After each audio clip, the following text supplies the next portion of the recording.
All right, summary for day 5. Um, Now that I'm all relaxed from taking a hot bath after climbing that mountain, um, I have some oxygen to my brain so I can finish that message from earlier to all my climbing friends and all of my hiking friends. Uh, that climb was like the longest hike I've gone on in Oregon, but all incredibly steep hill. So five, it's like running a 5K, but all uphill and lots of boulders you had to climb over. A lot of sketchy pathways and trees and forks in the road and whatnot. So it was a pretty intense hike.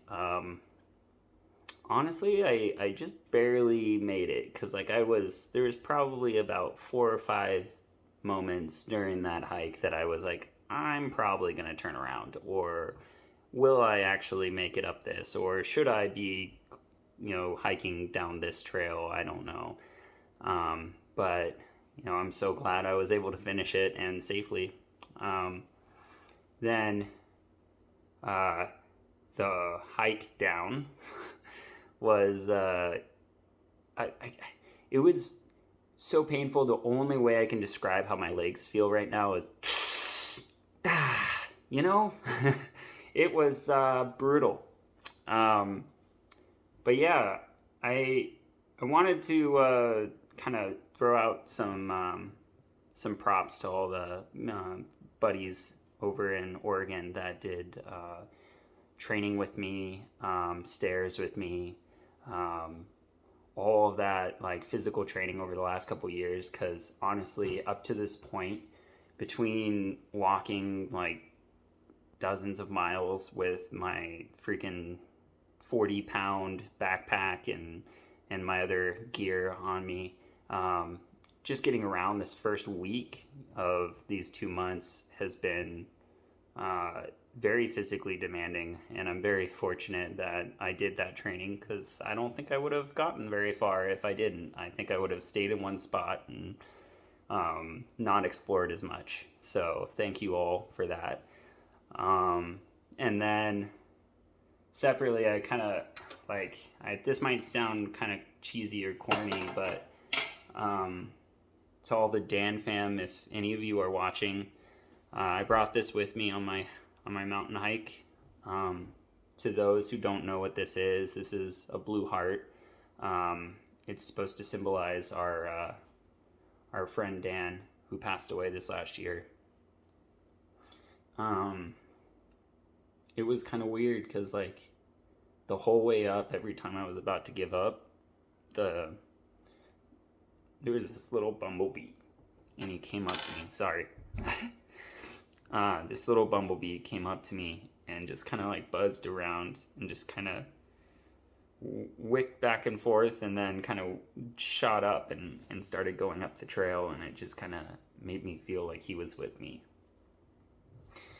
He was my activity buddy that would go with me to like hikes and all sorts of random adventures that he honestly was not very into, knowing that he was afraid of heights and water and all sorts of things. So like going on hikes up waterfalls with me was something he would do, even though obviously that made him uncomfortable. So in a weird way, he was with me, and that helped a lot to get to the top.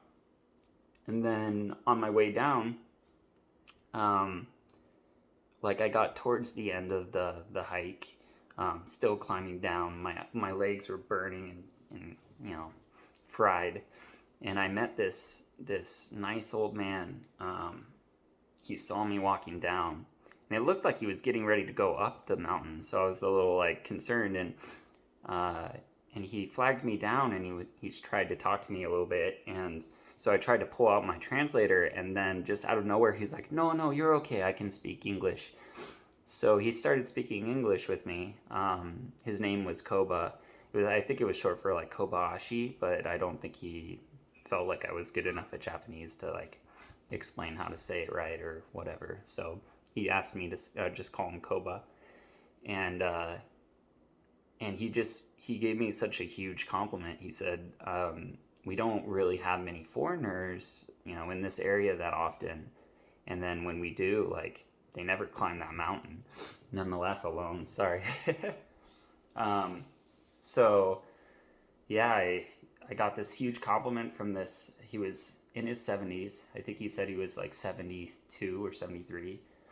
And yeah, he just said like it was really like a shock to him. Like you climbed all the way to the summit, and I showed him all my pictures and stuff like that, and how cool the hike was. And I saw people climbing up towards the top, which, by the way, climbing friends, there is an insane rock face up towards the summit where people were rock climbing. All the hooks and everything are in there already. You just need to bring your gear and your carabiners and you're good to go. It was pretty cool to watch. I think I'm going to share that video as a short as well if you want to watch that. But yeah, he kind of chatted me with about just my trip in general, and the fact that I was staying here in town and that I did that whole hike by myself. And then we kind of talked about some other things like where we are in life and everything like that. And it was a very magical moment, He told me his wife passed away in the last couple of years, and I really felt for him. And he told me, like, what you're doing is what I want to do. I want to travel a lot right now because who knows how long I have left, and you might as well see the world. And I told him, yeah, absolutely. That's amazing. Yeah, I think you should. And he didn't look anywhere near 70, like maybe 50. I could say like he maybe looked like in his late 50s, but obviously he was a pretty active fella. And I told him, like, are you about to climb because I don't think there's much daylight left. And he was like, no, I'm just going for an hour. I have a timer. I'm just going to climb until my timer goes off and come home. And I said, okay, be safe out there. And then that was it. But it was really cool to first of all just meet somebody, because in this whole trip, like, honestly, most of the people I've talked to, it's been very short, kind of a little bit of broken English, a little bit of broken Japanese, but not like a real conversation where you could feel, interaction. And it was a beautiful moment. It kind of cemented everything that happened. So I'm really stoked that I was able to climb that mountain, both metaphorically and physically. It was pretty magical. So unfortunately, when I got to the bottom, I did go check to see if the hot springs would let me like either reserve a spot today or tomorrow, and they said they're 5 days out. So boo, no hot springs for me, which is why I ran my own little hot springs in this awesome house that I'm renting. The tub's pretty amazing, and just hot bath, basically the same thing, right? There's plenty of more hot springs to come. I'm sure I'll get a chance to do that. So, but yeah, I just wanted to share that before I made some food and called it a day, because I am exhausted. All right, everyone, take care. See ya.